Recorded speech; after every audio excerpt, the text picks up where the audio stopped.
नमस्कार. अविरत राजे बिरादार या चॅनलमध्ये आपल्या सगळ्यांचे स्वागत आहे. मी सौ गायत्री अमोल बिरादार. आत्ताच आपण बातमी आलेली आहे सगळ्यांपर्यंत की प्रवास भाडेवाढ झालेली आहे. मग एस-टी महामंडळ असो की खाजगी वाहनं असो, प्रवास भाडेवाढ झालेली आहे.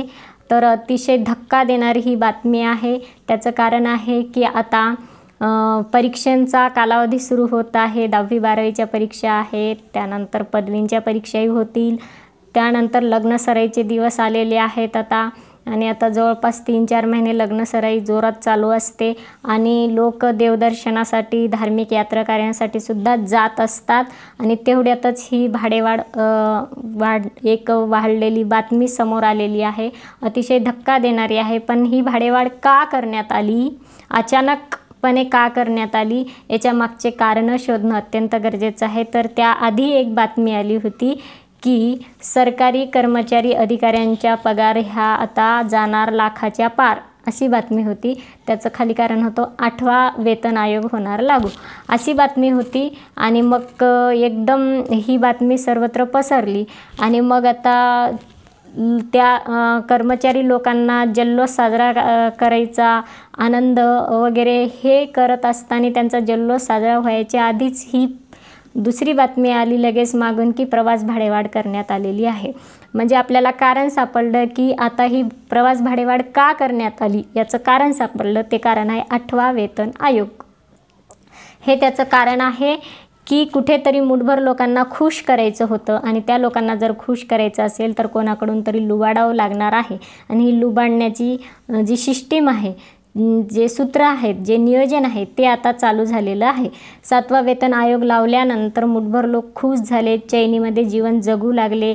त्यांच्यासाठी आनंदाच्या बातम्या होत्या त्या. परंतु ते चैनीत जगत असताना इतर सामान्य आणि मध्यमवर्गीय लोकांना किती कठीण संकटाचा सामना करावा लागत आहे, आर्थिक संकट झेलावं लागत आहे, हेही आपण उघड्या डोळ्यांनी पाहत आहोत. आणि आता 8वा वेतन आयोग लागू केल्यानंतर इतर सामान्य लोकांना लुबाडण्याची सिस्टीम चालू झालेली आहे. ही पद्धती की कोणत्या प्रकारे यांना लुबाडायचं आणि मग पैसा कसा साठवायचा आणि मुठभर लोकांना कसा द्यायचा आणि त्यांना कसं खुश ठेवायचं. अतिशय निर्दयीपणाचं हे सूत्र आहे असं की एकाला एक आणि एकाला एक वागणूक देशात नसायला हवी. हा देश गणराज्य देश आहे. इथं गण म्हणजे समूह, समूहांचं राज्य आहे. समूहाला सगळी समानता असायला हवी, पण इथे सगळी विषमता दिसते. आता हे झालं प्रवास भाडेवाढीचं एक समोर आलं.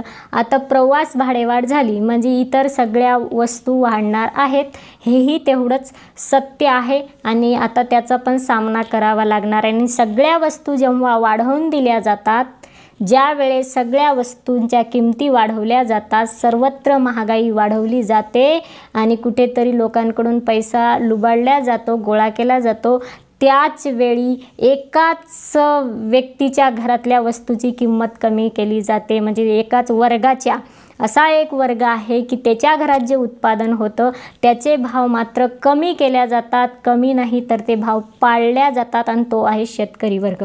आता सगळ्या वस्तूंच्या किमती जेव्हा वाढवल्या जातात तेव्हा शेतमालाचे भाव हे अतिशय पाळल्या जातात. अतिशय कमी दर्जाचे भाव शेतमालाला दिले जातात.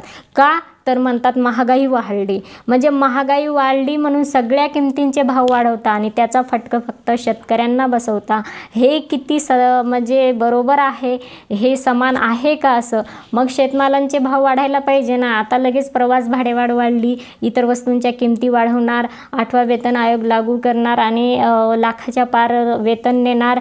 हे सगळं जर वाढवलं तर तुरीचे भाव, कापसाचे भाव, सोयाबीनचे भाव हे 20,000च्या पार न्यायला पाहिजे ना. ह्या प्रमाणात हे पण वाढवायला पाहिजे.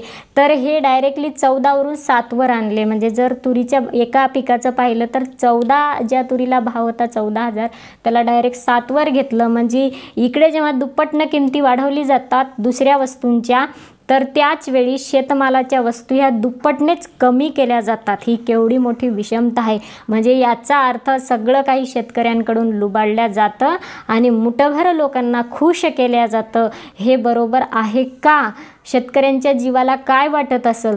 तुम्ही जे लोक आज चैनीमध्ये जगत आहेत त्यांना आणखी चैनीमध्ये आणखी चैनीमध्ये जगा, लोळा, पैशांच्या ढिगात लोळा, रात्रंदिवस लोळा म्हणून तुम्ही आणखी त्यांच्यावर वेगवेगळे वेतन आयोग देऊन त्यांना खुश करत आहेत.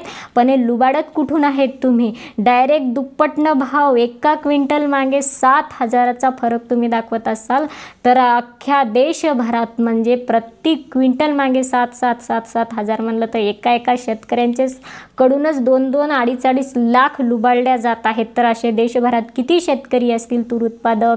बाकीचे पिकं तर दूरच राहिले, पण एकाच पिकाचा हिशोब काढला तर आता इतर पिकांचा हिशोब आपण स्वतः वही पेन जवळ घेऊन बसून काढा की एका शेतकऱ्यांकडून किती पैसा हा लुबाडला जातो आणि मुठभर लोकांना खुश केल्या जातं.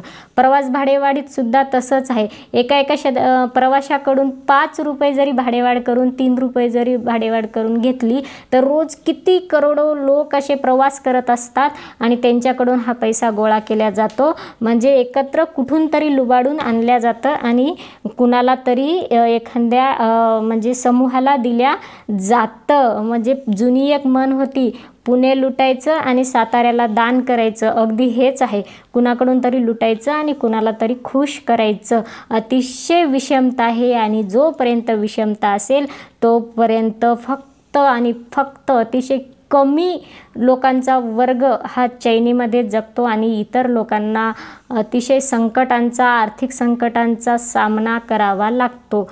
यावर कुठेतरी आता विचार विनिमय व्हायलाच हवा. धन्यवाद.